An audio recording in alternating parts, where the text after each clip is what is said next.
बोलिए श्री सद्गुरुदेव भगवान की जय। श्री गजानन गणेश जी महाराज की जय। उमापति महादेव की जय। श्री वृंदावन विहारी लाल की जय। श्री पवन सुत हनुमान की जय। बोलिए पूज्यपाद गोस्वामी तुलसीदास जी महाराज की जय। सियावर रामचंद्र भगवान की जय। आइए संवेद स्वर में भगवान नाम संकीर्तन के द्वारा अपनी वाणी को पवित्र करने के उद्देश्य से इस वातावरण को राममय बनाएं। राम कथा रूपी रस सरोवर में हम प्रवेश करने जा रहे हैं।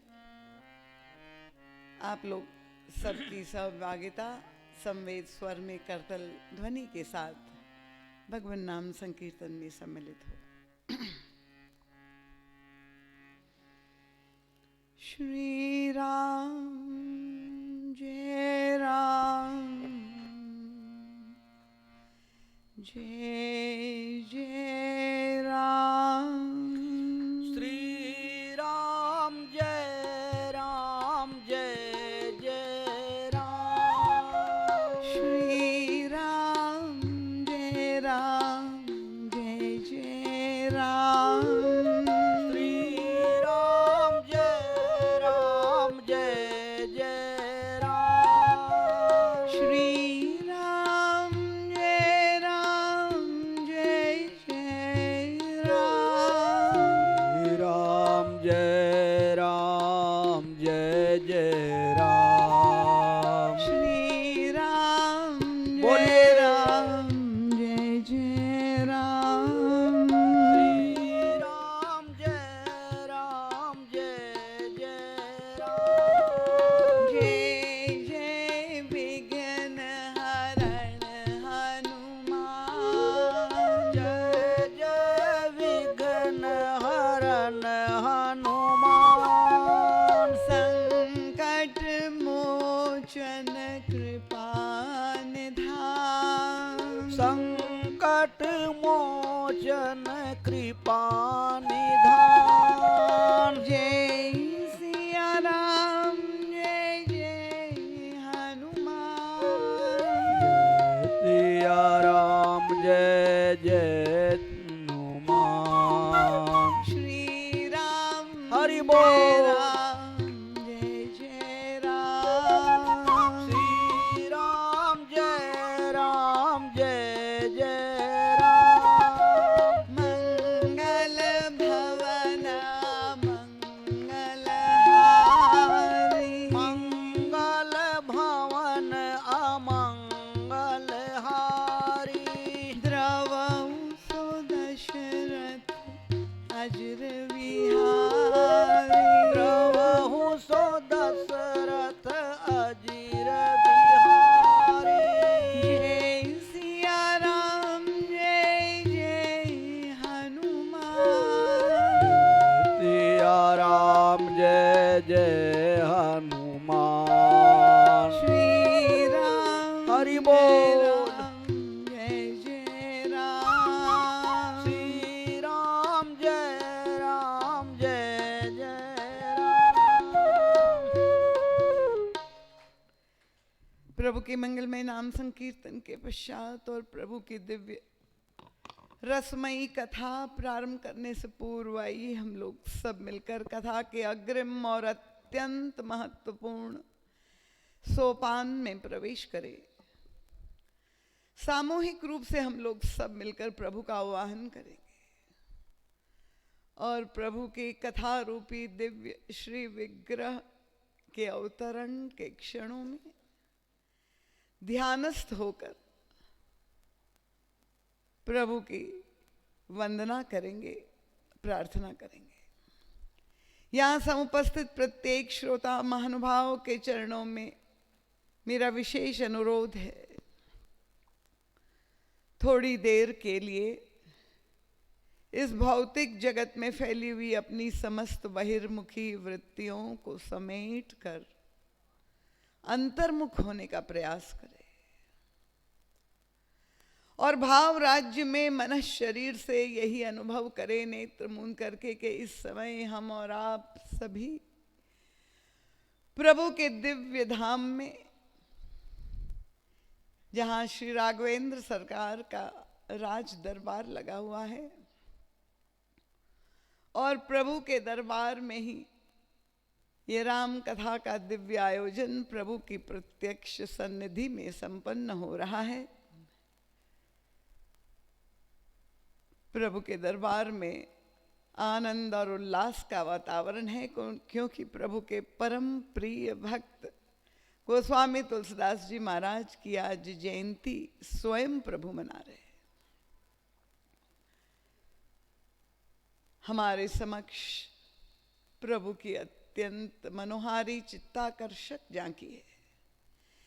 विशाल कल्प वृक्ष के नीचे अपने मणिमय स्वर्णिम सिंहासन पर श्री युगल सरकार प्रकाशमान हो रहे हैं। प्रभु और श्री किशोरी जी की नेत्रों की ओर जब हमारा ध्यान जाता है, अपूर्व स्नेह, असीम वात्सल्य का दर्शन हो रहा है और उस करुणापूरित दृष्टि से प्रभु और श्री किशोरी जी हम सब की ओर देख रहे हैं, सब पर कृपा की वृष्टि कर रहे हैं और उस अमृतमयी अमीय वृष्टि में हम सब भीग रहे हैं। हमारा अंतःकरण रस से सराबोर हो रहा है। प्रभु के इस दरबार में उनके सभी पार्षद सेवा में सजग भाव से समुपस्थित है। 33 कोटि देवी देवता वृंद, सारे ऋषि मुनि महात्मा वृंद, गुरुजन आचार्य वृंद का भी आगमन यहाँ पर हो चुका है और प्रभु के ठीक सामने पूज्यपाद गोस्वामी तुलसीदास जी महाराज विराजमान हैं, अपलक नयनों से अपने इष्ट प्रभु को निहार रहे हैं। हम सब बड़भागी है कि आज प्रभु के इस दिव्य दरबार में हमें भी प्रवेश प्राप्त हो गया। व्यास आसन पर विराजमान हो रहे हैं। मानस सम्राट, रामायण स्वरूप, मानस के अभिनव मौलिक व्याख्याकार, परम वंदनीय अर्चनी, प्रातस्मरणी श्री सद्गुरुदेव भगवान एक विलक्षण भाव मुद्रा में अपनी अनूठी शैली में प्रभु के कर्ण कोहरों में राम कथामृत का पीयूष पान करवाते हुए परम पूज्य महाराज श्री स्वयं परमानंद अनुभव कर रहे हैं और सारा श्रोता समाज भी उसी भाव स्थिति में, उसी मनस्थिति में, जहां कण कण में आनंद तरंगायित हो रहा हो, आत्मविभोर हो रहे। मंचासीन दिखाई देने वाला वक्ता तो केवल एक अत्यंत लघु यंत्र मात्र है। स्वयं प्रभु ही समस्त श्रोताओं के हृदय में विराजमान होकर कथा श्रवण करने की परम पवित्र एवं सात्विक श्रद्धा जिज्ञासा प्रदान कर रहे हैं और वक्ता को अपना यंत्र बनाकर वे ही प्रभु अपने गूढ़ और गंभीर रहस्य उद्घाटित कर। आइए हम लोग सब पूर्ण मनोयोग से प्रभु के चरणों में प्रार्थना निवेदित करें। हे प्रभु, पुनः आपकी करुणा से एक और अवसर हमारे जीवन में प्रस्तुत हुआ है। आपका जो गुणानुवाद हम श्रवण कर रहे हैं उसे हम हृदयंगम करके, आत्मसात करके जीवन में चरितार्थ कर सके।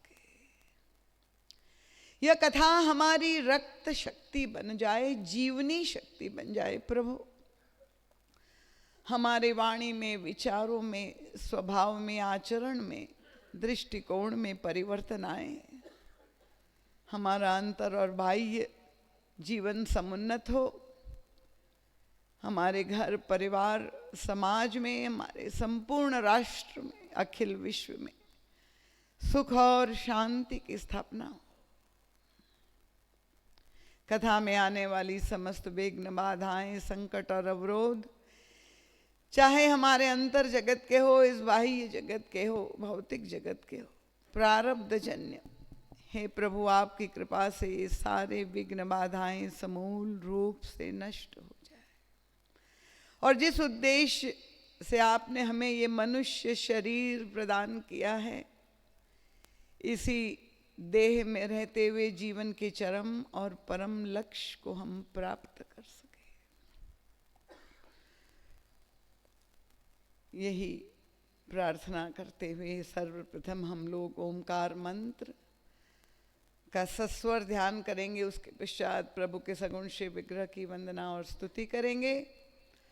पुनश्च आप सब से अत्यंत विनम्रता से प्रार्थना है, थोड़ी देर के लिए ये बहिर्मुखता छोड़ करके अंतर्मुखता का आनंद ले, प्रभु का साक्षात्कार, दिव्य परमानंद, परम शांति का स्पंदन अपने हृदय में प्राप्त करने का प्रयास करें।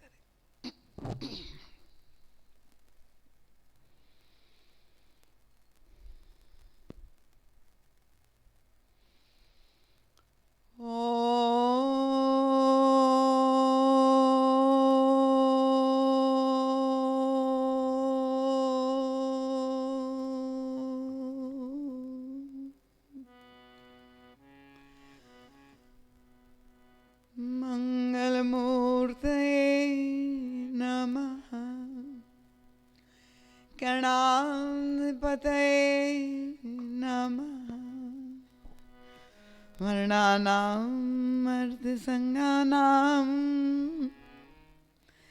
रसानां छन्दसामपि मंगलानां च कर्तारो वन्दे वाणी विनायकम्। श्री गुरुचरण सरोज रज निज मन मुकुर सुधार, मरणो रघुवर विमल यश जो दायक फलचार। बुद्धिहीन तनु जानिके सुमिरो पवन कुमार। बल बुद्धि विद्या देव मोहि हरहु कलेश विकार। मंत्र मूलम गुरोर्वाक्यम पूजा मूलम गुरोर्पदम। ध्यान मूलम गुरोर्मूर्ति। मोक्ष मूलम गुरोर्कृपा। हरिः ओम। श्री गुरुभ्यो नमः। हरिः ओम। शांति शांति शांति।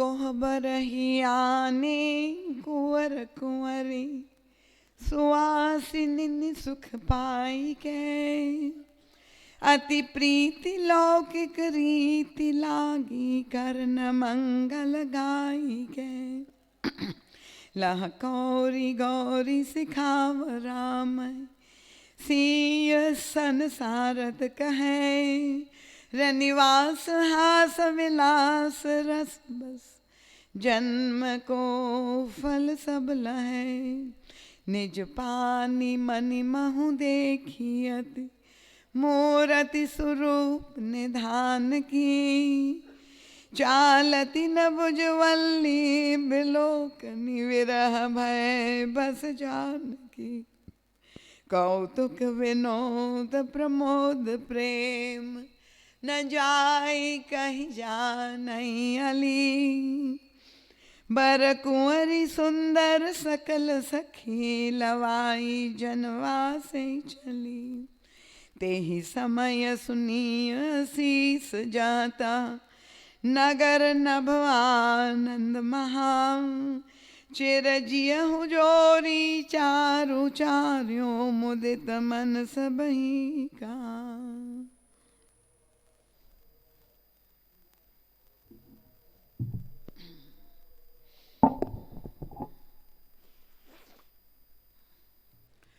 प्रभु के मंगलमय दिव्य नाम स्मरण के साथ सर्वप्रथम मैं अपने परमाराध्य प्रातः स्मरणीय परम वंदनीय अर्चनीय श्री सद्गुरुदेव भगवान की अत्यंत मंगलमयी कृपामयी आनंदमयी रसमयी प्रकाशमयी ज्ञानमयी दिव्य चैतन्य उपस्थिति को यहाँ पर अनुभव करती हूँ और श्री सद्गुरुदेव भगवान के परम पवित्र पुनीत पाद पद्मों में अपनी प्रणति अर्पित करते हुए कोटि नमन दंडवत प्रणाम करती हूँ।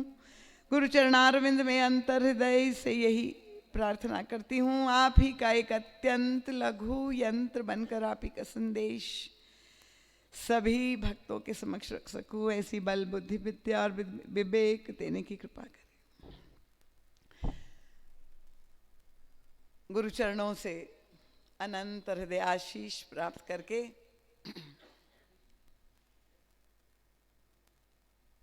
इस पंच दिवसीय अनुष्ठान इस मानस ज्ञान यज्ञ में समुपस्थित सभी रामानुरागी कथा रसिक श्रद्धालु जिज्ञासु प्रबुद्ध एवं सुधी श्रोता महानुभाव वंदनीय मातृशक्ति सभी विशिष्ट विभूतियाँ जो यहाँ पर समुपस्थित है, नामी एवं अनामी, अग्रिम पंक्ति से लेकर अंतिम पंक्ति तक भगवत कथा श्रवण करने की पवित्र जिज्ञासा लेकर के मौसम के इस विपर्य में जहाँ बाहर जल वृष्टि हो रही है उसमें भीगते हुए आप अपने हृदय को भी राम रस वृष्टि में भिगाने के लिए आए हैं। तो ऐसे विशिष्ट ही नहीं अति विशिष्ट श्रोता महानुभाव का मैं हृदय से बहुत बहुत स्वागत करती हूँ। तुलसी मानस प्रतिष्ठान के सभी परम सम्मानीय पदाधिकारी वृंद, आप सब के प्रति बहुत बहुत साधुवाद व्यक्त करते हुए सबके चरणों में बार बार नमन वंदन और प्रणाम करती हूँ। और सर्वप्रथम आप सबको बहुत बहुत बधाई देना चाहूँगी क्योंकि आज हमारे अपने ही गोस्वामी तुलसीदास जी की पावन परम पावन करतल ध्वनि में उत्साह का प्रदर्शन नहीं हो रहा है। जयंती मनाने आप लोग यहाँ आए हैं ऐसा प्रतीत होना चाहिए। वैसे भी मैं देख रही हूँ कि तालियों में बड़ी कंजूसी करते हैं आप लोग। ये परम अनुग्रह है प्रभु का। तुलसी मानस प्रतिष्ठान को ये सौभाग्य प्राप्त हुआ है। जैसे हमारे आज के मुख्य अतिथि परम आदरणीय स्नेहास्पद राजेंद्र जी शर्मा ने अपनी भावाभिव्यक्ति की। गत 50 वर्षों से हम लोग सब आज के दिन यहाँ एकत्रित हो करके भले बधाइयाँ नहीं गाते हैं, पर मुझे ऐसा लगता है कि इससे बड़ी गोस्वामी जी के चरणों में कृतज्ञता ज्ञापन और कोई हो ही नहीं सकता है कि मानस का गुणगान करके हम उन्हें आत्मसात अपने जीवन में उतारने का जो प्रयास कर रहे हैं, इससे अधिक प्रसन्नता गोस्वामी तुलसीदास जी को नहीं हो सकती है। और इसलिए आज के दिन में विशेष रूप से आप लोगों से अनुरोध करूंगी, प्रतिवर्ष भी मैं कहती हूँ, कुछ महानुभाव नित्य नूतन यहाँ आते हैं और जो आते रहे हैं, जिन्होंने मानस को अपनी दिनचर्या का क्रम नहीं बनाया है, तो आज गोस्वामी तुलसीदास जी को जयंती के अवसर पर भेंट स्वरूप यही संकल्प ले ले कि आप रोज उस मानस को अपने मन मानस का अंग बनाएंगे।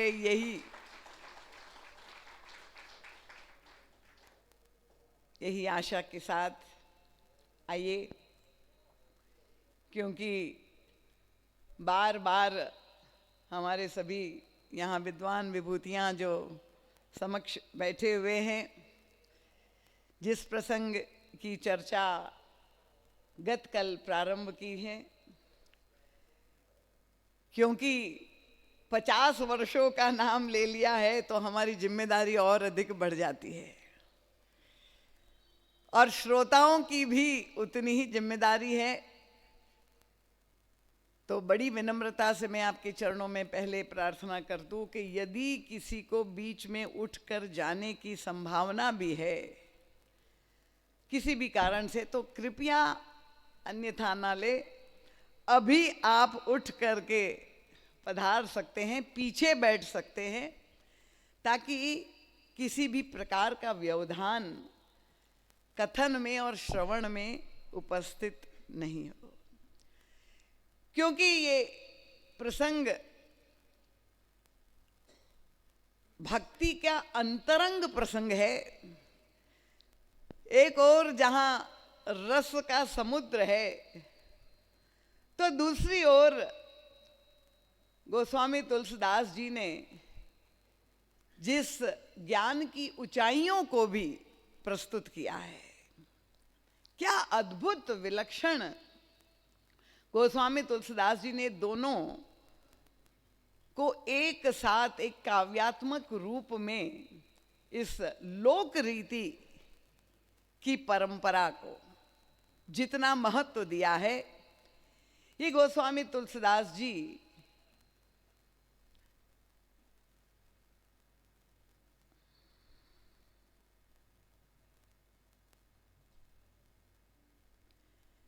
का वैशिष्ट्य है।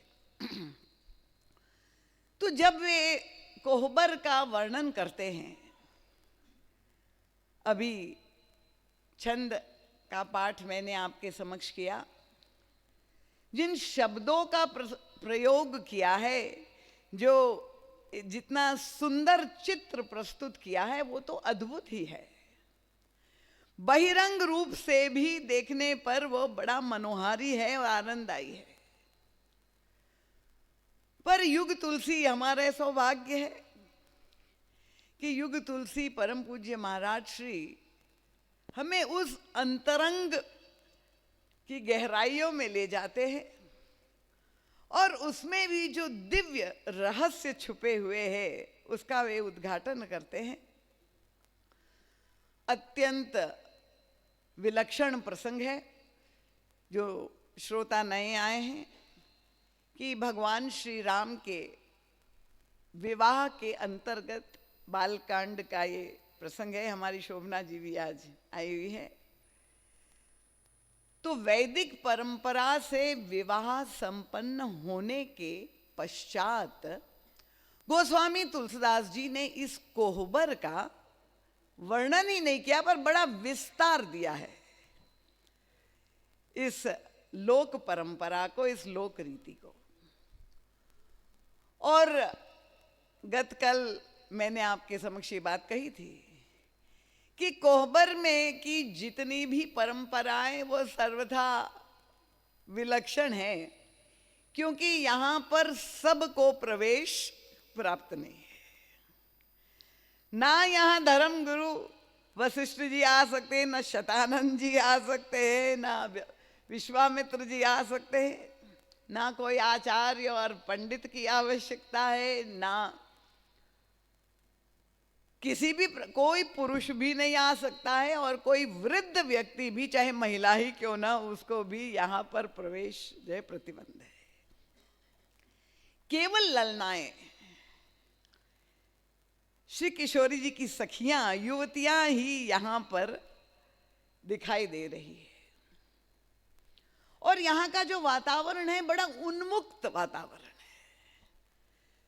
गोस्वामी तुलसीदास जी कहते हैं कि जहां पर कटाक्ष हो रहा है, व्यंग विनोद हो रहा है, और ऐसा हास्य रस उत्पन्न किया जा रहा है कौतुक के द्वारा, जिस विनोद रस की सृष्टि की जा रही है, और उसकी जो परिणति है वो प्रेम की पराकाष्ठा, परमानंद की पराकाष्ठा है। ऐसा वातावरण, और कोहबर की जो भाषा है वो भी बड़ी विचित्र है। इसलिए मैं कहती हूं कि अगर हम अपनी ये सनातन धर्म की समस्त परंपराओं को नहीं समझेंगे तो हम जीवन के बहुत बड़े आनंद से वंचित रह जाएंगे। क्योंकि यहां पर तो जो शब्दावली का प्रयोग होता है वो, कल मैंने कहा था कि प्रश्नोत्तर होता है। दुल्हन जहां अपने पति, अपने वर से प्रश्न करती है और उनको उत्तर देने होते हैं, और वैसे दूल्हा कुछ प्रश्न करता है और उनकी पत्नी को उत्तर देना होता है। और जब ये प्रश्नोत्तरी हो रही है, वो भी कोई साधारण प्रश्नोत्तरी नहीं, जहां भगवान श्री राम स्वयं दूल्हे के रूप में कोहबर में विराजमान हो, तो सखियों के रूप में देवियां भी आ गई,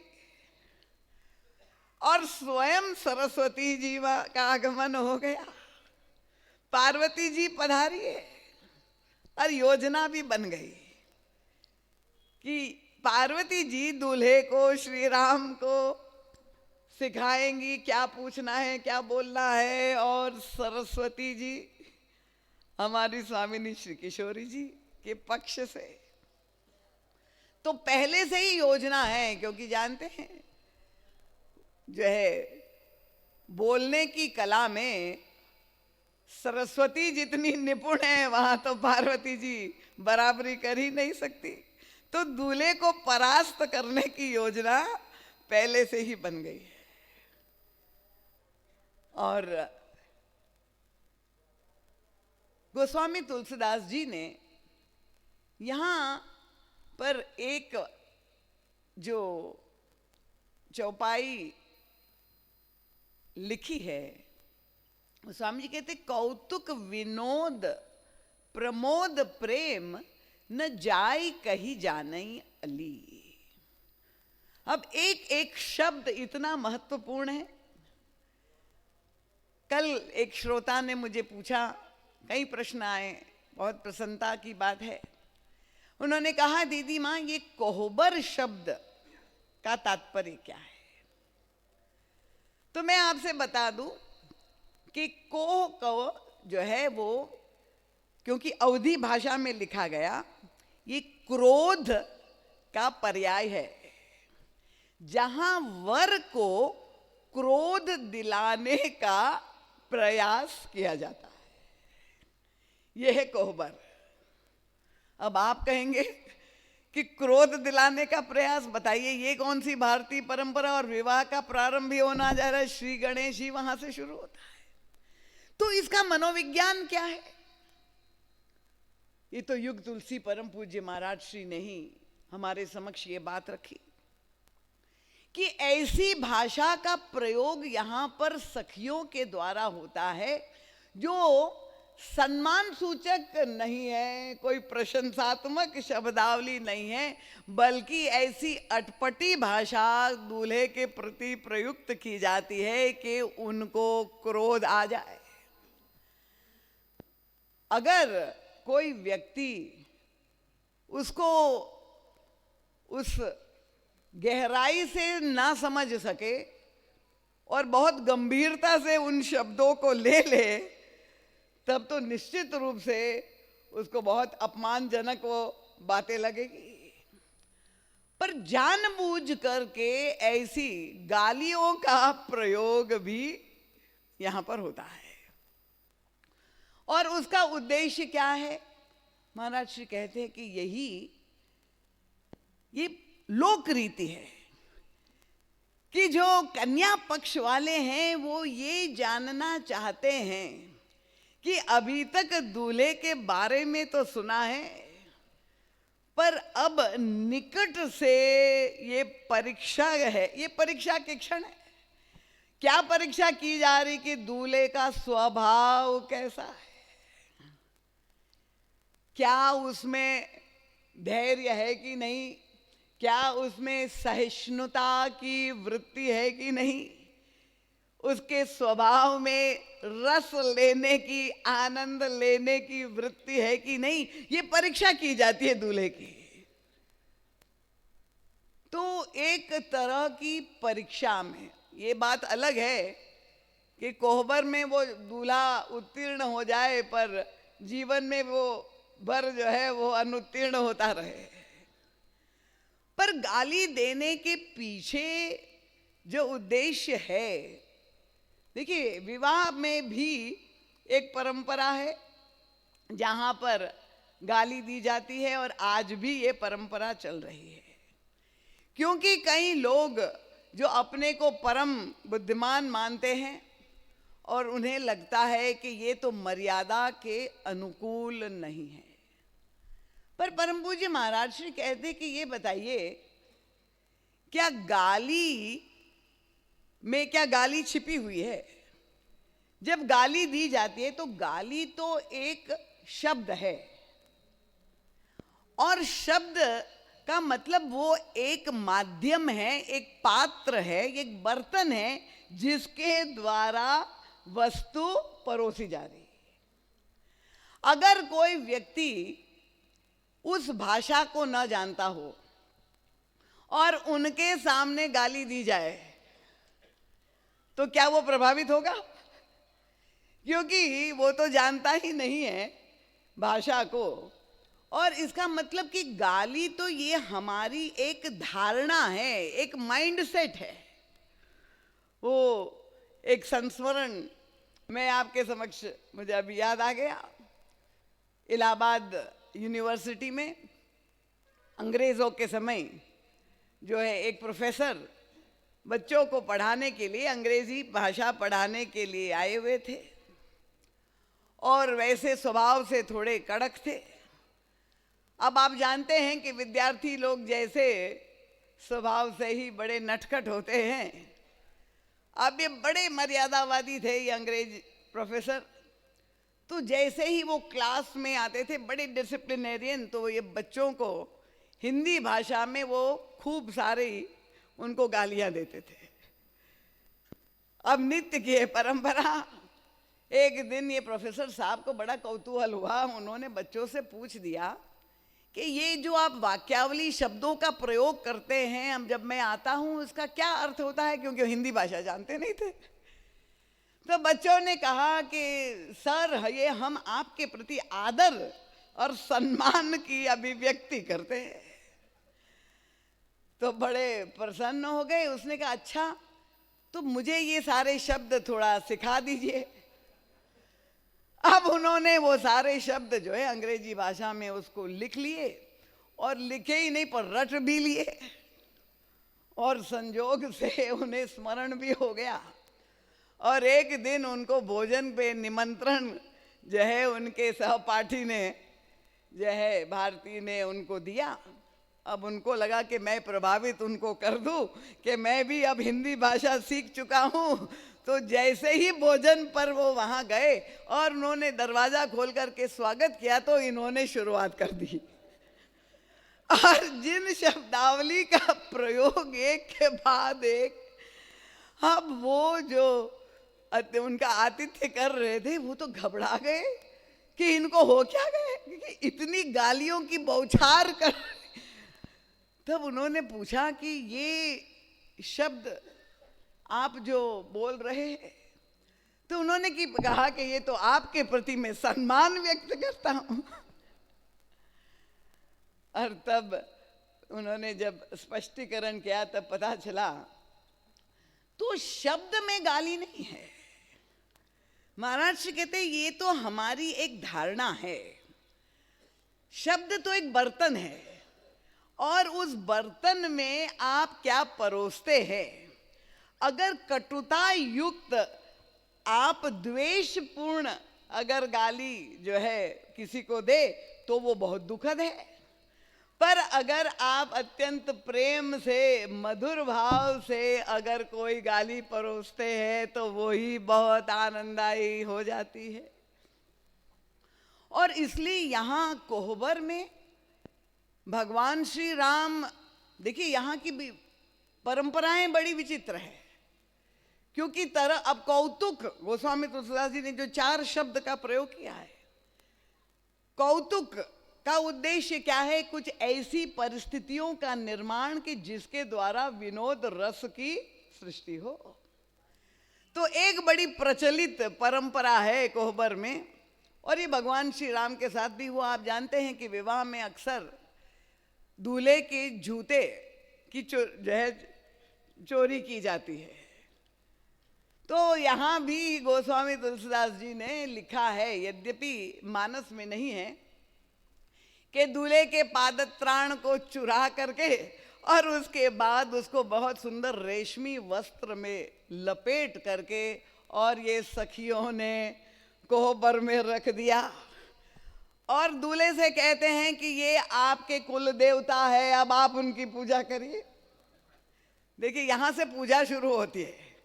ये कोहबर की जो भाषा है बड़ी अटपटी है।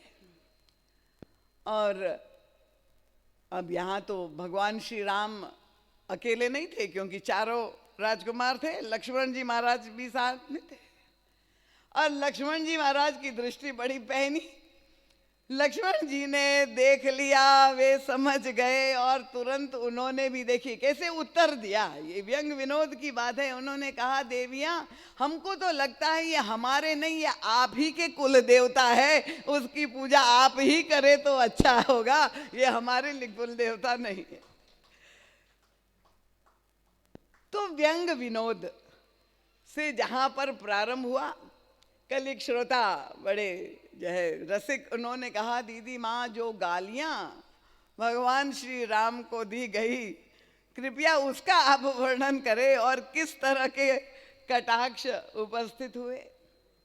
तो गोस्वामी तुलसीदास जी ने बरवे रामायण में, यहाँ तो मानस में तो उसका वर्णन नहीं दिया है, पर आप देखिए कि जब लक्ष्मण जी महाराज ने ये उत्तर दिया तो अब ये सारी ललनाएं बैठी हुई थी।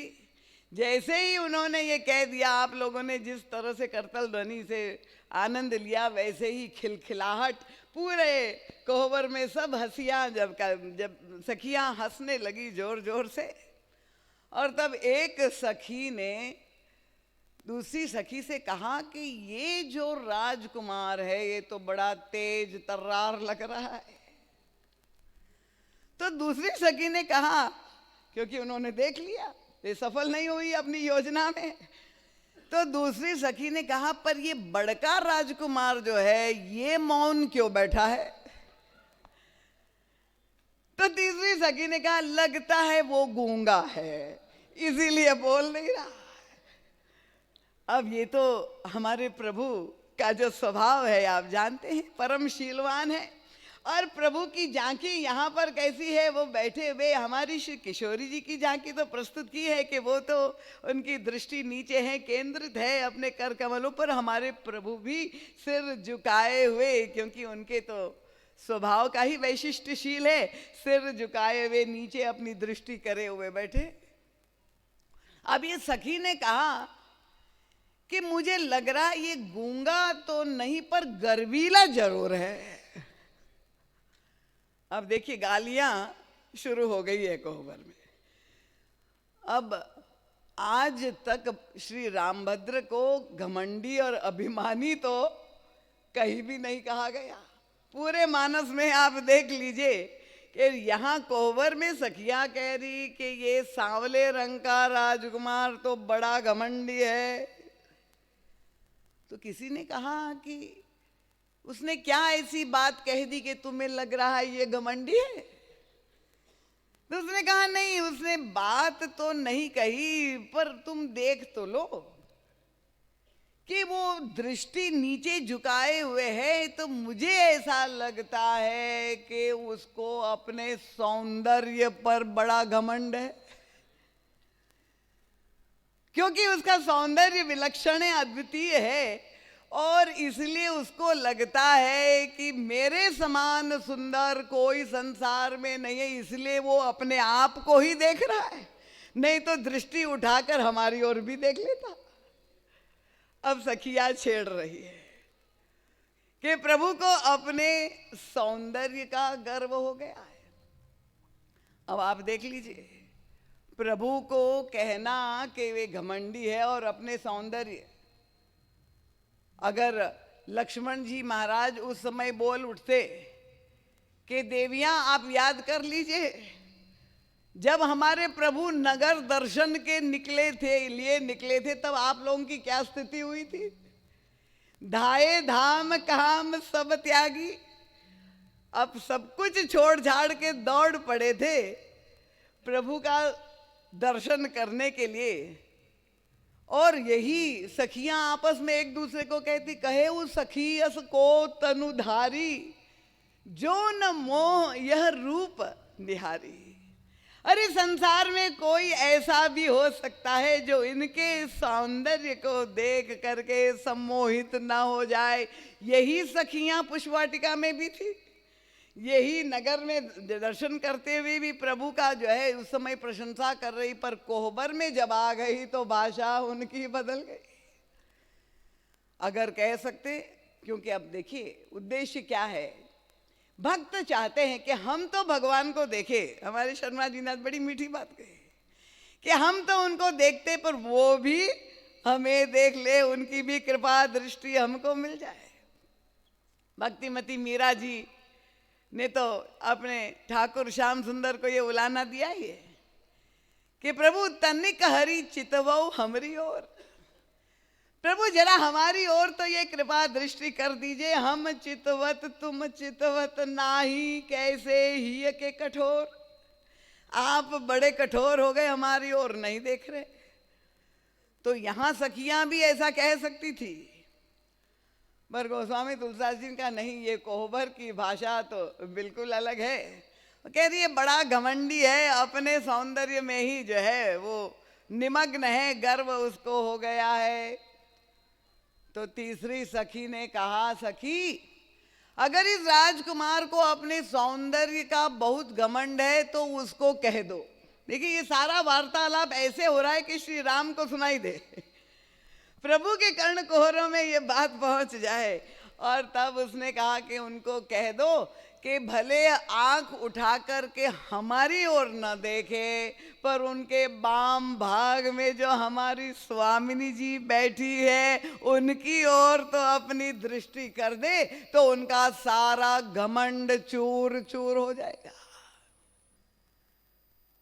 बहुत ही अद्भुत बरवे रामायण में गोस्वामी तुलसीदास जी ने वो भाव लिखा है कि सखियां कहती गर्भ करहु रघुनंदन। देखिए हमारे रघुनंदन जी को भी हम इस कोहबर में प्राप्त है यहाँ, तो उनका गर्भ करहु रघुनंदन जनु मन माई। यहाँ तुम बिल्कुल घमंड मत करना है, राजकुमार को कह रही। क्यों? उनको अगर तुम्हें अपने सौंदर्य पर गर्व है तो आपन छवि देखी हो सिय की छाए, आप उनकी ओर देख लीजिए तो आपको समझ में आ जाए, क्योंकि प्रभु का रंग सांवला है, श्याम वर्ण के है, और छाया जब होगी तो वही श्याम वर्ण की होगी। तो आप तो हमारी स्वामिनी की छाया, अगर रूप का संग्राम हो जाए तो आप तो उनकी छाया से भी उसकी बराबरी नहीं कर सकते। ये घमंड आपका आप मत पालिए। तो गोस्वामी तुलसीदास जी ने बहुत ही सुंदर वार्तालाप जो हुआ है, पर क्योंकि हमारे पास समय की सीमा है तो मैं आपके समक्ष वो सूत्र देना चाहूंगी। गोस्वामी जी ने जब कहा कौतुक विनोद प्रमोद प्रेम न जाय कही जानई अली, उनका ये वाणी के वर्णन का विषय नहीं है। गोस्वामी जी कहते हैं अगर आप इसके तत्व को समझना चाहते हैं तो आपको जानना होगा। और कैसे आपको जनाएगा? उन्होंने कहा आपको अली बनना पड़ेगा, तभी आपको वो दिव्य रस प्राप्त होगा। अली शब्द का प्रयोग किया है। अब अली शब्द तो सखियों के लिए भी प्रयुक्त हुआ है, गोस्वामी तुलसीदास जी ने तो लिख दिया। देखिए आज इनकी हम जयंती मना रहे, पर ये इसलिए हम अपने गुरुदेव के लिए कहते कि अवतार 500 वर्ष के बाद युग तुलसी प्रकट हुए, और महाराज श्री ने वो मर्म हमारे समक्ष गोस्वामी तुलसीदास जी का जो उद्देश्य था वो प्रकट किया कि अली शब्द साहित्य में द्वयर्थिक है, और भंवरे को भी अली कहा जाता है। गुंजत अलीलय चल मकरंदा, तो भ्रमर भी के लिए शब्द अली कहा गया। और इसका तात्पर्य क्या हुआ कि भ्रमर वृत्ति जब तक आपकी नहीं होगी तब तक आप उसके दिव्य रस से को प्राप्त नहीं कर पाएंगे। जैसे अगर एक दृष्टांत दे कि एक बहुत विशाल सरोवर है, सरोवर में खूब कमल खिले हुए हैं। ये दृश्य अभी सावन में देखने को मिलता है, और बहुत सुंदर कमल जहां खिला हुआ है। देखिए हमारे भारतवर्ष की स्वतंत्रता का 75वां ये वर्ष हम मना रहे, वहां भी भारत भूमि पे कमल खिल गया है। 15 अगस्त आने ही वाली है। तो सरोवर में जब कमल को देखेंगे और इतना सुंदर जो प्रतीत होता है, तो दूर से जब कोई दर्शन करेगा तो उसकी शोभा, कमल की शोभा का वो आनंद उसको प्राप्त होगा। अगर कोई व्यक्ति उस सौंदर्य से आकर्षित होकर थोड़ा और समीप चला गया और पास में गया, तो कमल में से जो भीनी भीनी सुगंध निकलती है, तो सौंदर्य का दर्शन, शोभा का दर्शन तो उन्होंने अपने नेत्रों से कर लिया, और नजदीक गया तो नासिका भी धन्य हो गई, क्योंकि उसमें से भीनी सुगंध उसको प्राप्त हो गई। और निकट चला गया कमल के सुगंध से आकर्षित होते, और पास में जब गया और उस कमल की पुष्प पंखुड़ियां जहां खोली और उस कमल को उन्होंने जहां स्पर्श किया, तो मध्य में एक पीला पीला पराग जो है उसका स्पर्शेंद्री से आनंद मिल गया। तो शोभा का आनंद दूर से मिला, सुगंध का आनंद निकट जाके मिला, और सामीप्य से आपको पराग भी मिल गया। पर अगर आपको मकरंद, जो पराग के भीतर में मकरंद का आनंद लेना है, तो वो कैसे मिलेगा? उनका भ्रमर बने बिना आपको वो मकरंद प्राप्त नहीं हो सकता है। एकमात्र भ्रमर। और क्या अद्भुत आप देखिए उसके पास कला है, मकरंद पाना चाहता है तो क्या करता है कि कमल के ऊपर वो बैठ जाता है और अपने जो है उस गहराई में छिपे हुए मकरंद को निकाल करके उसका पान करता है। और पान क्योंकि वो रसिक है तो उसकी रसिकता के लिए ही भ्रमर की उपाधि दी जाती है। वो रसपान कर भी लेता है, तृप्त भी हो जाता है और कमल का सौंदर्य भी ज्यों का त्यों रहता है, बराबर बरकरार रहता है। महाराज जी कहते हैं ये रस लेने की विधा, गोस्वामी जी ने कहा तुलसी तरु जीवी जुगल, सौंदर्य के प्रेमी तो सभी है, ये नेत्र का विषय है, पर उस व्यक्ति को क्या कहे। मैं इसलिए कहती हूं कि ये हमारे दिव्य ग्रंथों में जो जीवन जीने की कला सिखाई गई, सौंदर्य से आकर्षित हो करके एक व्यक्ति वासनातुर हो करके और बलात्कार कर रहा है, अपने को प्रेमी बता रहा है, और दूसरा प्रेमी एक भ्रमर है जो कमल से गहराई में छिपा हुआ मकरंद है और वो उसको पान भी कर लेता है। और उसका दर्शन आपको कहाँ मिलेगा? हमारे भगवान श्री राम स्वयं भ्रमर बन गए। देखिए क्या अद्भुत गोस्वामी तुलसीदास जी ने प्रस्तुति की है। कहां पर? उनका पुष्प वाटिका में, आइए दर्शन करिए। अब प्रभु तो सुमन संचय करने के लिए गए थे और वहां हमारी स्वामिनी श्री किशोरी जी भी पधारी।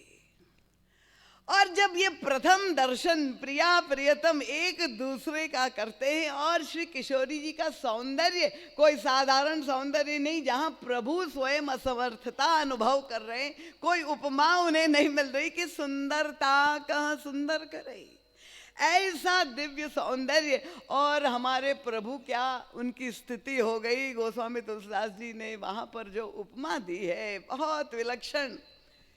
उनका करत बतक ही अनुज सन, पर मन सिय रूप लुभान, मुख सरोज। उनका श्री राम भ्रमर को एक कमल मिल गया। वे सुमन संचय करने के लिए पुष्प वाटिका में उनका आगमन रघुनंदन का हुआ था और वहां उनको ये कमल मिल गया। और तब हमारे रसिकेश्वर राम भ्रमर बन गए। उनका मुख सरोज मकरंद छवि, करई मधुप इव पान। भ्रमर बन करके प्रभु जो है श्री किशोरी जी की मुख छवि की मकरंद का पान कर रहे हैं। देखिए ये है पुष्प वाटिका का अशरीरी मिलन। ये महाराज श्री कहते हैं पुष्प वाटिका क्या है? ये श्रीमद् भागवत की रास पंचाध्यायी में भगवान श्याम सुंदर की जो लीला है, ये पुष्प वाटिका ये मन के मंडप पर, मन की भूमि में प्रिया प्रियतम श्री राम और सीता जी का मिलन है। और कितना दिव्य मिलन है। अगर आप अपनी प्रेमिका प्रिया से रस पान करना चाह रहे, एक व्यक्ति निकट जा करके स्थूल जगत में उनसे शारीरिक संपर्क करके पता नहीं कितना वो रस पाने, पर गोस्वामी तुलसीदास जी ने जो नई विधा सिखाई, उनका सीता जी और भगवान श्री राम में कोई नैकट्य नहीं, दूरी बनी हुई है।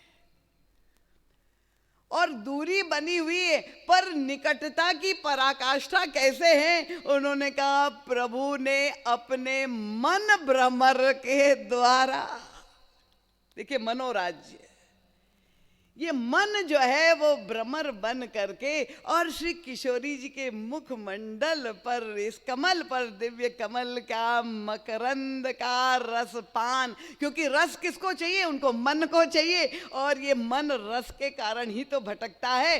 पर यहाँ श्री किशोरी जी के दिव्य सौंदर्य की रस माधुरी का वे पान कर रहे और भ्रमर राम उसका आनंद ले रहे। तो भगवान श्री राम स्वयं अली बन करके, भ्रमर बन करके उस दिव्य मकरंद को प्राप्त कर रहे। और जहां प्रभु ने ये कला सिखाई आप देखिए, हमारे गुरुदेव युग तुलसी भी अली बन गए, तभी तो मानस के अंतराल में जो दिव्य मकरंद है उन्होंने प्रकट करके हमारे सामने ये रखे हैं ये भाव। कल एक सुधी श्रोता ने मुझे थोड़ा अटपटा प्रश्न पूछा। उनका, दीदी माँ ये बताइए कि आपने कहा वृद्ध लोगों का आगमन कोहबर में नहीं है, तो ये बताइए जो वयोवृद्ध लोग हैं उनके पास जो ज्ञान का समृद्धि है, निधि है, उनका तो परम सदुपयोग है, आप इनको कोहबर में क्यों नहीं आने दे रही? तो मैंने कहा कि ये परंपरा मेरे समय से नहीं है, भगवान श्री राम के समय से है। और वैसे भी हर व्यक्ति के हर समय हर स्थान पे भूमिका नहीं होती है। और इसका बहुत सुंदर संकेत ये पुष्प वाटिका में ही आपको मिलता है। कहाँ पर आपको मिलता है? उनका प्रभु और श्री किशोरी जी एक दूसरे का दर्शन कर रहे हैं, और जब दर्शन कर रहे हैं, जितने श्री राघवेंद्र हमारी प्रिय जय श्री किशोरी जी के सौंदर्य का दर्शन करके मंत्र मुग्ध हो गए, वैसे ही श्री किशोरी जी भी प्रभु के भुवन मोहन सौंदर्य का को देख करके और ऐसी स्तब्ध है। गोस्वामी तुलसीदास जी से कहा कि भाई कोई उपमा दीजिए। दोनों प्रिया प्रियतम एक दूसरे का दर्शन कर रहे हैं। मैंने कहा ये अशरीरी मिलन, विदेह की भूमि में श्रृंगार रस को गोस्वामी तुलसीदास जी ने दिव्य कलात्मक रूप में जो प्रस्तुत किया है, कैसा दर्शन कर रहे हैं? उनका भय विलोचन चारे अचंचल, प्रभु के दो नेत्र और श्री किशोरी जी के दो नेत्र, दोनों एक दूसरे से प्रिया प्रियतम टकटकी लगाए हुए वो एक दूसरे के सौंदर्य रस माधुरी का पान कर रहे हैं। पर यहां पर गोस्वामी जी का काव्य कौशल, एक ऐसी पुराणों की कथा को उन्होंने कितना सुंदर एक उत्प्रेक्षा के रूप में काव्यात्मक रूप दे दिया। क्या अब जब पूछा गया कि आप बताइए कोई उपमा दीजिए, तो गोस्वामी तुलसीदास जी ने उस समय जिस उपमा का प्रयोग किया है वो अली बने बिना आपको उसका आनंद नहीं मिलेगा, क्योंकि चौपाइयां तो आप इतनी बार पढ़ गए और रट भी लिए हो गए। महाराज श्री कहते हैं कि हमें स्मरण दिलाते हैं कि गोस्वामी तुलसीदास जी ने यहाँ पर जिस उपमा का प्रयोग किया है, जो काव्यात्मक रूप दिया, अद्भुत प्रतिभा है गोस्वामी जी कि श्री किशोरी जी जिस कुल में उनका प्राकट्य हुआ है, जिस वंश में, उसके आदि पुरुष है महाराज निमि। सहमत है ना आप सब? निमि वंश में श्री किशोरी जी का प्राकट्य हुआ है। और महाराज निमि और वशिष्ठ जी का बहुत बड़ा विरोध हुआ और वशिष्ठ जी ने उन्हें श्राप दे दिया। और श्राप दे दिया, उसके बाद उनको जो है फिर से आश्वासन के रूप में दिया कि अच्छा आप शरीर से भले ना जीवित रहे, पर आप सबके नेत्रों में आपको स्थान प्राप्त हो गया। ये वशिष्ठ और निमि का जो झगड़ा था वो कथा पुराणों में आप जानते हैं, पढ़ी। तो माना ये जाता है काव्यात्मक परिकल्पना ये थी कि पहले हमारी ये पुतलियां जो अत्यंत चंचल रहती है, जिसके कारण ये पलके झपकती रहती है बार बार, पहले वो पलके झपकती नहीं थी। पर जब से महाराज निमि का प्रवेश नेत्रों में हो गया, ये शब्द आपने सुना होगा निमेष, मानस में भी गोस्वामी तुलसीदास जी लव निमेष परमाणु जुग, ये निमेष शब्द का कैसे रचना हुई, महाराज निमि से ये निमेष शब्द बना है। और उसका मतलब क्या हुआ कि ये पलके जो हमारी झपकती रहती, ये दो झपक के बीच का जो काल है उसको निमेष कहते हैं। समझ में आ रहा है सबको? तो महाराज निमि सबके नेत्रों में निवास करते हैं। अब जब प्रिया प्रियतम भगवान श्री राम और श्री सीता जी एक दूसरे का दर्शन कर रहे हैं और नेत्र की पुतलियां अपनी चंचलता जो है खो बैठी है, क्योंकि बिल्कुल टकटकी, एक क्षण भी वो झपक नहीं रही है पलके, क्योंकि ऐसा ना हो कि दर्शन में वो बाधा बन जाए, किसी भी प्रकार का व्यवधान ना हो। तो जिस तरह से दर्शन कर रही है, तो गोस्वामी जी से पूछा उपमा दीजिए, तो उन्होंने कहा कि ये कैसे हो गया। महाराज जी तो जाके बात कर लेते थे गोस्वामी जी से कि ये कैसे हुआ कि भाई पलके झपके ही नहीं। गोस्वामी जी ने कोई आश्चर्य की बात ही नहीं। भय विलोचन चारे हुआ चंचल, क्यों उनका मनहु सकुची निमि तजे दृगंचल। उनका ये महाराज निमि जो नेत्रों में थे विद्यमान, वो उस समय वहां से निकल करके उस परिधि से बाहर चले गए। क्यों बाहर चले गए भाई महाराज निमि? उनका यही देखा महाराज निमि कि मेरी कुल की कन्या जहां श्रृंगार के भाव में अपने प्रियतम से जहां अनुराग और स्नेह का निवेदन कर रही है, तो ऐसे समय में बड़े बूढ़े सब उस समय से निकल करके दूर चले जाते हैं कि ऐसी स्थिति में हमें वहां रहना नहीं चाहिए।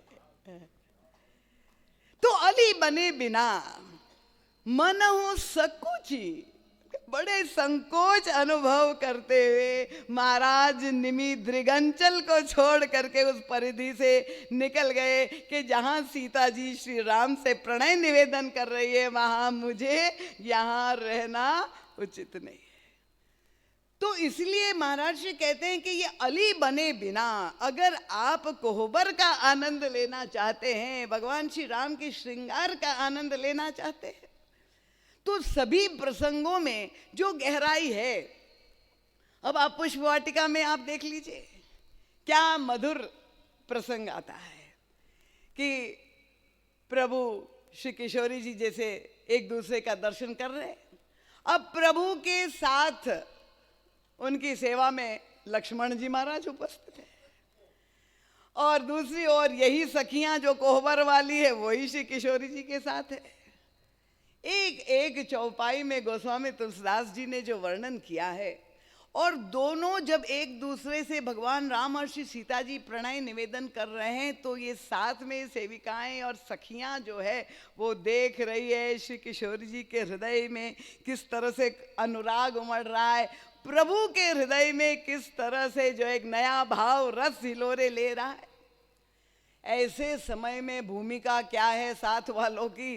तो लक्ष्मण जी महाराज की तो ऐसी भूमिका है कि प्रभु जिस भाव स्थिति में, उसी में उस रस की कैसे अभिवृद्धि हो, तो धीरे से वे प्रभु को भीतर लता वितान जहां बना हुआ है वहां भीतर ले जाते धीरे से। प्रभु तो बस दर्शन कर रहे हैं और धीरे से जैसे प्रभु को पता न चले अंदर ले गए।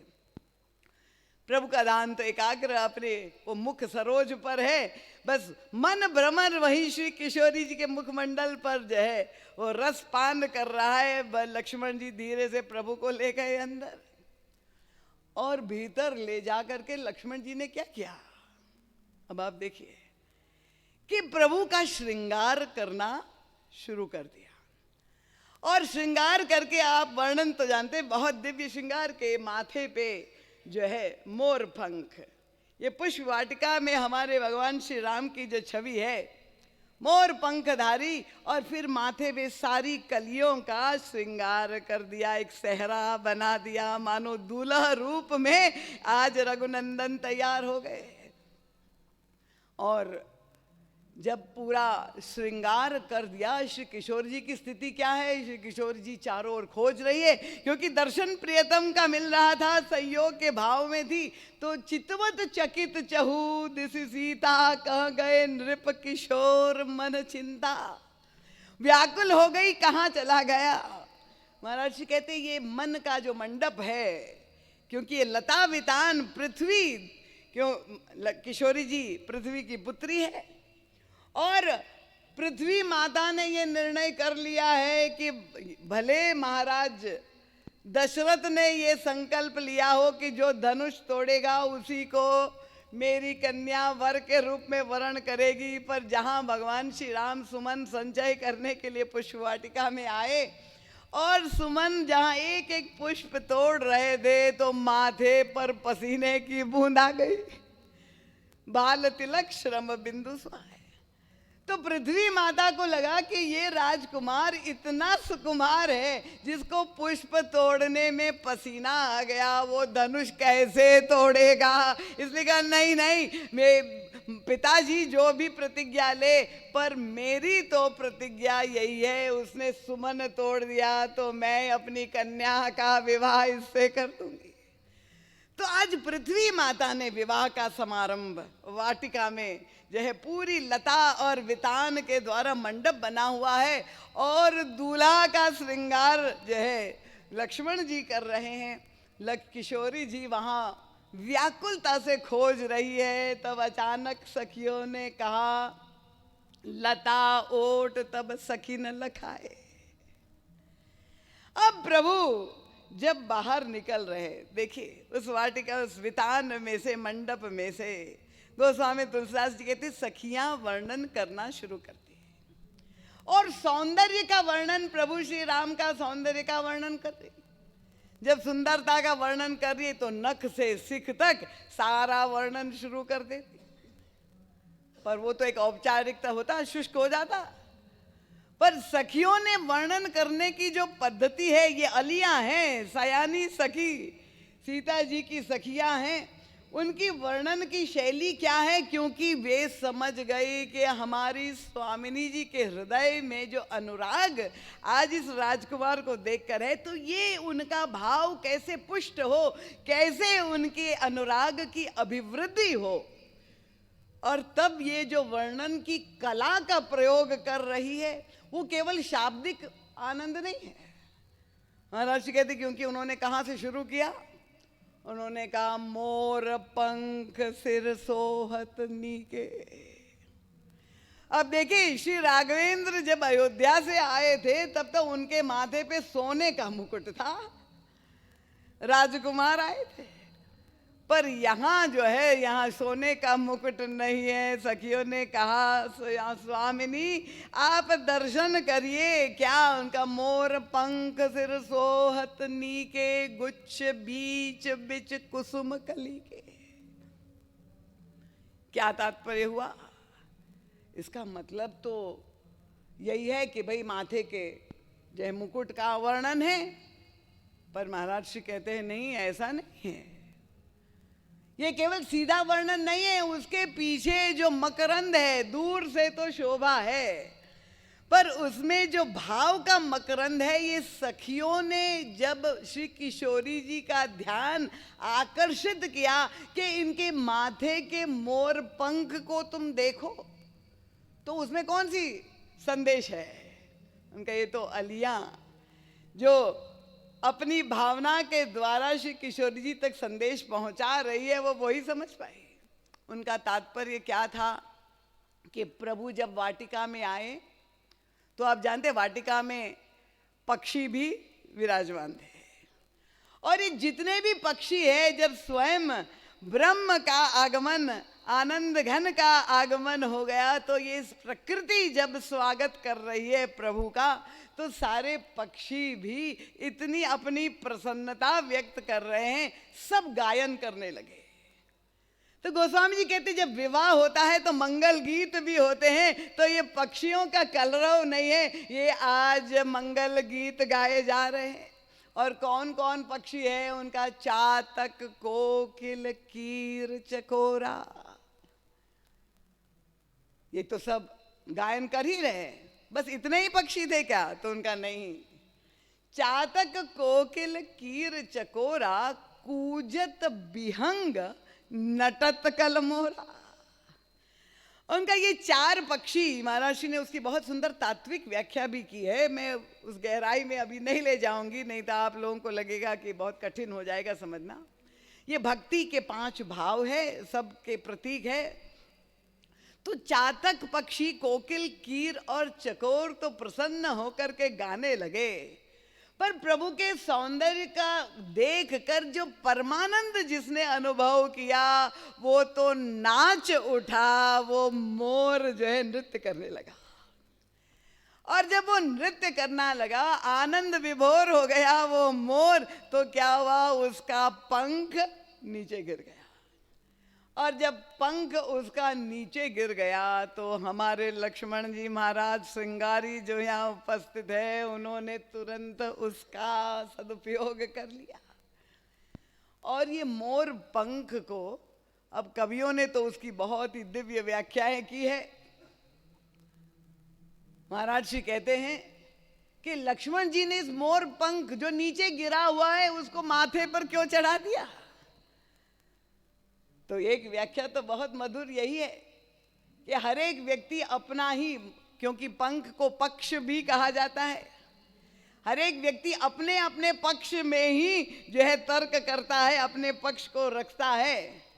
पर जिस व्यक्ति ने प्रभु को देख करके अपने पक्ष का त्याग कर दिया, प्रभु उसी के पक्ष धारण करते हैं, उसी को अपने सिर पे। तो ये तो भक्तों की भावना है। पर श्री किशोर जी की सखियां क्या बताना चाहती, उनका मोर पंख सिर सोहत नीके, गुच्छ बीच बिच कुसुम कली के। अरे सीता जी को दर्शन कह रही, आप देखो तो उसके माथे पे मोर पंख है और सिर पर जो दिव्य कलियां सजी हुई है, तो उसकी क्या विशेषता है। ये तो अली मकरंद जो उसका भाव पक्ष है, वो ये बताना चाहती है कि आप ये मत समझिए कि आप ही उनको बहुत प्रेम करती है। आप ये देख लीजिए कि आप जिनसे प्रेम करती है वो आपसे कितना अधिक अनेक गुना आपको प्रेम करते रहे, ये उनको देख करके आप समझ जाइए, ये संकेत कर रहे हैं। देखिए प्रेम में तो यही अच्छा लगता है ना, अगर हम कहे कि हम तुमसे दूना प्रेम करते हैं तो व्यक्ति को बड़ी प्रसन्नता होगी। तो सखिया कह रही है आप मत समझिए कि आप ही उनसे प्रेम करते हैं, वो तो आपको कितना अधिक प्रेम करते रहे, वही तो ये संकेत कर रहे हैं, उनका श्रृंगार के द्वारा बता रहे हैं कि आपकी तो बात ही जाने दीजिए, आपकी वाटिका के मोर के पंख को जब उन्होंने सिर पे धारण कर दिया है तो आपको कहाँ धारण करेंगे, आप ये समझ लीजिए आपका स्थान कहां पर उनके जीवन। और ये कलियां किसकी प्रतीक है, तो ये तो अली और कली की बात है। ये तो अलिया ही समझ पाई कि ये कलियां क्या है। महाराज जी कहते यही, क्योंकि प्रभु तो आए थे, शब्द क्या गोस्वामी जी ने लिखा, पुष्प चुनने फूल चुनने नहीं, सुमन की खोज में आए थे। तो सुमन क्या है, उनका ये सुंदर मन का प्रतीक है, जहां पूरी भक्ति की भावनाएं सुंदर मन में जहां खिली हुई है, वो भावनापूर्ण भावुक मन है। पर कलियां किसकी प्रतीक है, उनका यही जो अध खिली है, जहां साधक या भक्त समझता है कि मुझ में भाव की परिपूर्णता नहीं है, ये अधखिली कलियां हैं, वे तो दुखी हो गई, क्योंकि जहां सुंदर सुंदर सुमन देखे प्रभु ने तो उनको चुन लिया, और ये कलियां उलाहना देने लगी कि आज भी हम वंचित रह गए, जहां स्वयं प्रभु पधारे पर हम धन्य नहीं हुए। और उनके हृदय में जहां उलाहना था तो लक्ष्मण जी महाराज का भावुक हृदय पहचान लिया, और उन्होंने उन सारी कलियों का भी एक एक करके चुन लिया और प्रभु के माथे में सेहरा बना दिया, दूल्हे राम को तैयार कर दिया। और तब ये बताया कि देखिए जो अधखिली कलियां हैं उनको भी उन्होंने सिर पे स्थापित कर दिया। तो स्वामिनी आप समझ लीजिए कि आपसे वो कितना स्नेह कर रहे हैं। और फिर ध्यान क्या आकर्षित किया, उन्होंने कहा कि आप देखो, वर्णन करते हुए उनका सुमन समेत बाम कर दो ना। जब प्रभु का वर्णन कर रही है तो एक के बाद भाल तिलक श्रम बिंदु सुहाए, और वर्णन ऊपर से नीचे करते हुए कहती है सुमन समेत बाम कर दो ना। तो ये तो ऐसा लगता है कि व्यवहार के अनुसार नहीं है। अगर किसी को भी कोई वस्तु प्रदान करनी है तो दाहिने हाथ से दी जाती है, यही औपचारिक। पर यहाँ प्रभु ने अपने बाएं हाथ में ये सुमन जो है सारे दोने में सजाए हुए और धारण किए हुए हैं। श्री सीता जी की अलिया सखिया कह रही है कि आप देखिए तो उनके बाम हाथ में दोना सुमन का दोना है। अभी बाम हाथ में सुमन का दोना ये तो हम सब जानते हैं, पर उसके अंदर जो मकरंद है, जो रस है, वो तो केवल हमारे अली रूप गुरुदेव को ही प्राप्त हुआ। हम लोग तो उसको समझ नहीं पाए कि सखियां ये बताना चाहती है कि देवी आपका स्थान कौन सा है। आप जब विवाह करके करेंगी तो पत्नी का स्थान बाम भाग में है, और वैसे भी शरीर में हृदय जो है वो बाम भाग में होता है। तो इसलिए बाएं हाथ में वो सुमन का दोना के द्वारा वे अपने हृदय को ही आपको अर्पित कर रहे, समर्पित कर रहे, ये स्नेह निवेदन कर रहे।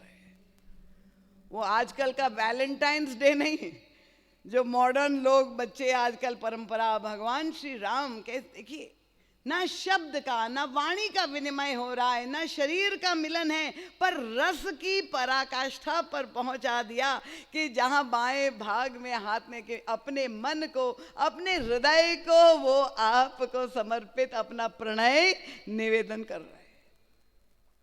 और फिर ये भी जब गोस्वामी तुलसीदास जी लिखते हैं कि सखियों ने ये भी कहा, भाल तिलक श्रम बिंदु सुहाए।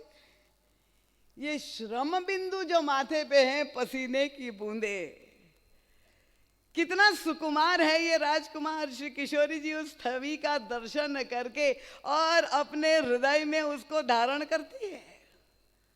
और उसका प्रयोग कहाँ पर मिलता है कि जब प्रभु बन जाने के लिए प्रस्तुत हो गए, और जब जा रहे हैं तो श्री किशोरी जी भी उतनी ही तत्पर है, व्याकुल है प्रभु के साथ जाने के लिए।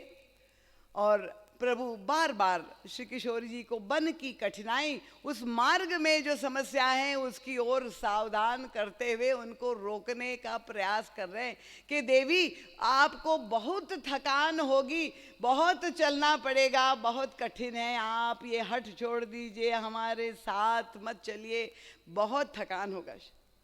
श्री किशोरी जी ने उस समय प्रभु को जो उत्तर दिया, उनका प्रभु आप जब चलेंगे और आप श्रमित होंगे, मैं भी आपके साथ चलूंगी, पर जब आप श्रमित होंगे तो उनका आपके उस दर्शन करके मैं अपनी सारी थकान को भूल जाऊंगी। क्या शब्द का प्रयोग किया है वहां श्री किशोरी जी ने। प्रियतम प्रभु से कह रही, श्रम कण सहित श्याम तनु देखे। प्रभु जब आप चलेंगे वन में और जब आप थकेंगे तो आपके माथे में श्रम बिंदु का दर्शन होगा, और आपकी उस झांकी का दर्शन करते हुए मुझे वही दिव्य झांकी की स्मृति हो आएगी जो पुष्प वाटिका में मैंने आपका दर्शन किया था, जहां भाल तिलक श्रम बिंदु सुहाए। उसके बाद मुझे कभी भी वह दर्शन प्राप्त नहीं हुआ। और जब मैं उस वाटिका में जिस दिव्य झांकी में रस में मैं डूब जाऊंगी, तब मुझे कोई भी शारीरिक या मानसिक श्रम नहीं, आनंद ही होगा। तो इस तरह से गोस्वामी तुलसीदास जी ने कोहबर प्रसंग के अंतराल में जो विलक्षण साधना के सूत्र प्रस्तुत किए हैं कि श्री किशोरी जी और जो है प्रिया प्रियतम प्रभु श्री राम दोनों साथ में मिलित भाव से तो बैठे हुए हैं।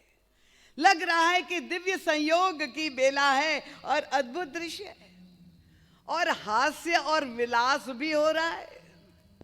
पर उस हास्य और विलास के अंतरंग में गोस्वामी तुलसीदास जी ने कहा कि अली बन करके अगर हम प्रवेश करेंगे तो वह श्री किशोरी जी हमें जो दृष्टि प्रदान कर रही है। एक नई व्याख्या हमारे सामने उपस्थित होती है कि प्रभु से संयोग किसे कहते हैं, प्रभु से वियोग की परिभाषा क्या है, प्रभु को दर्शन करने के लिए किस दृष्टि की आवश्यकता है।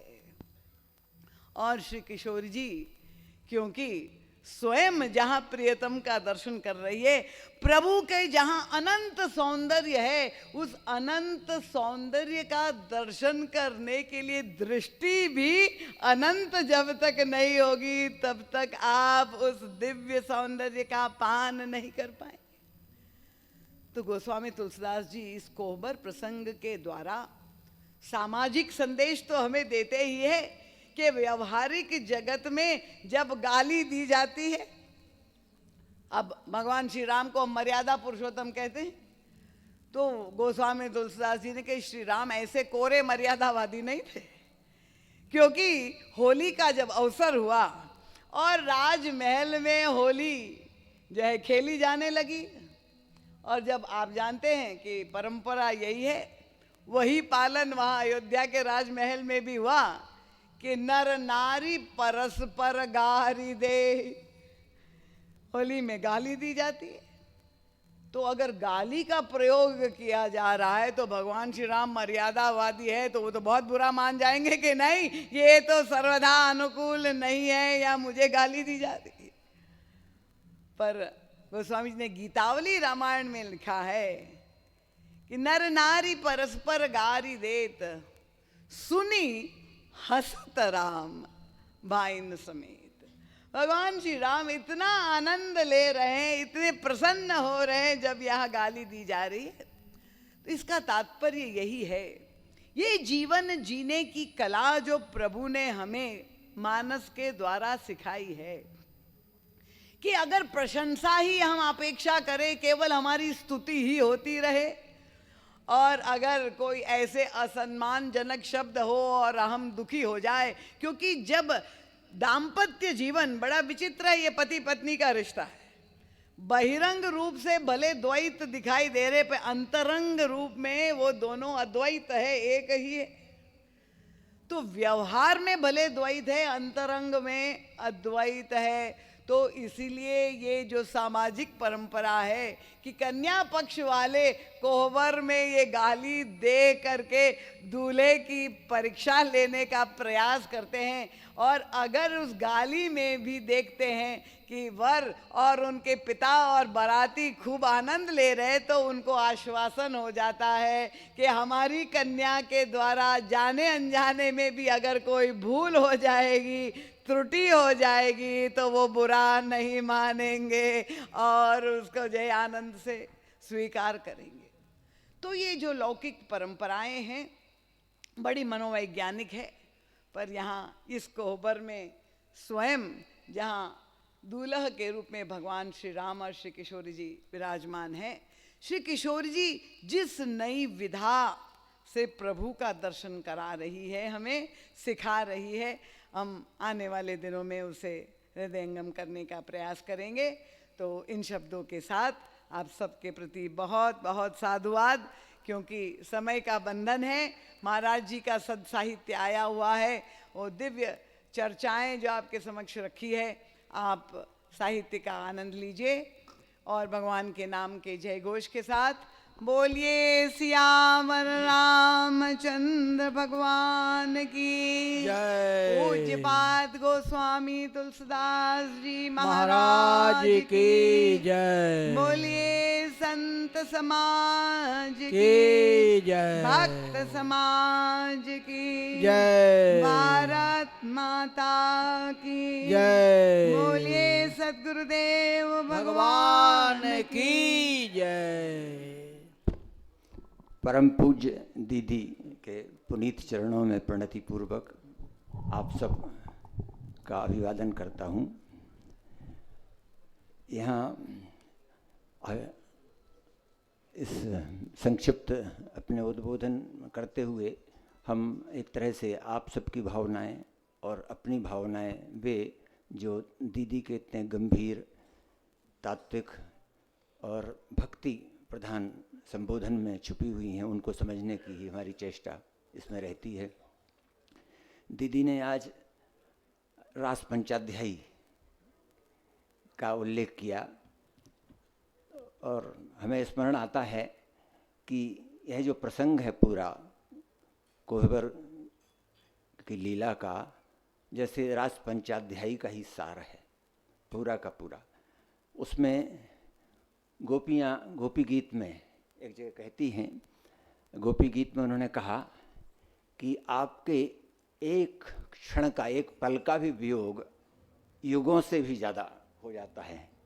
त्रुटि युगायते, त्रुटि युगायते, त्रुटि युग के समान एक पल हो जाता है। त्वाम अपश्यताम, आपको जब नहीं देखते हैं, त्वाम अपश्यताम, एक त्रुटि, एक पल भी हमारे लिए युग के बराबर हो जाता है।